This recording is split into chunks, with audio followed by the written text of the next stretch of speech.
But if we cannot understand other separate substances in this life, because of the connaturality of our understanding to phantasms, much less can we see in this life the divine essence, which transcends all separate substances.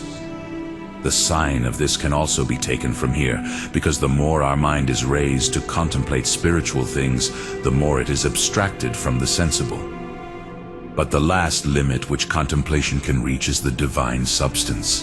Hence the mind which sees the divine substance must be completely freed from the bodily senses, either by death or by some rapture.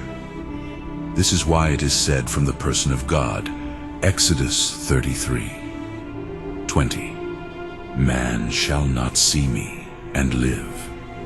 But the fact that some people are said to have seen God in the Holy Scriptures must be understood to have been either through some imaginary vision or even corporeal, inasmuch as the presence of divine power was demonstrated by certain corporeal species, either outwardly visible or inwardly formed in the imagination, or even according to the fact that some people through spiritual effects perceived some intelligible knowledge of God.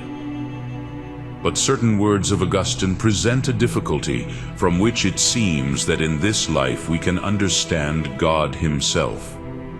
For he says in the 9th book of De Trinitate that in the eternal truth from which all temporal things were made, the form according to which we are, and according to which either in ourselves or in our bodies we do something in true and right reason, we look with the sight of the mind, and thence we conceive of things we have true knowledge with us. In the 12th Confessions he also says, "If we both see that what you say is true, and we both see that what I say is true, where please do we see it? Neither I, of course, in you, nor you in me, but both in the immutable truth which is above our minds."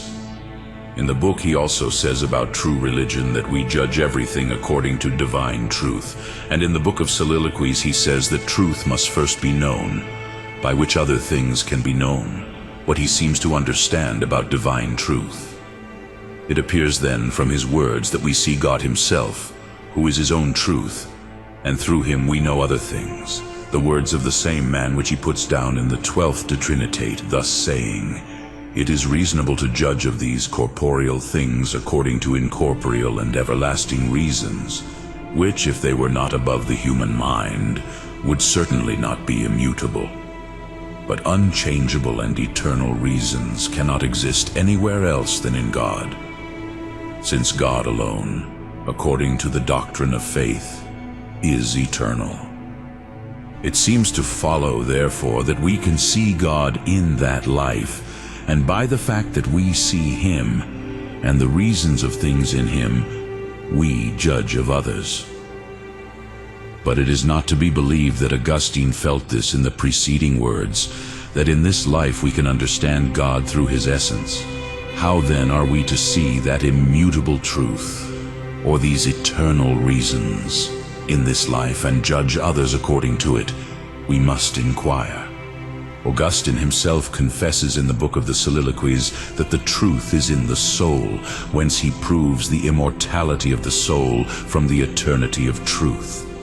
But truth is not only thus in the soul, as God is said by essence in all things, nor as it is in all things through its likeness, just as each thing is said to be true in so far as it approaches the likeness of God.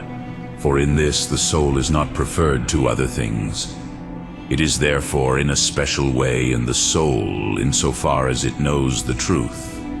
Therefore, just as souls and other things are said to be true in their natures, inasmuch as they have a likeness to that supreme nature which is truth itself, since it is its understanding, so that which is known by the soul is true insofar as that divine truth is known by God. A certain likeness exists in him. Hence the gloss on that psalm, "Truths are diminished by the sons of men," he says that, just as from one face in a mirror result many truths, so from one first truth result many truths in the minds of men. Although different truths are known and believed by different people, yet there are certain truths in which all men agree. just as they are the first principles of the intellect, both speculative and practical, according as it universally appears in the minds of all as a kind of image of the divine truth, inasmuch as then, whatever the mind knows by certainty, it looks at these principles, according to which everything is judged, having made a resolution in itself.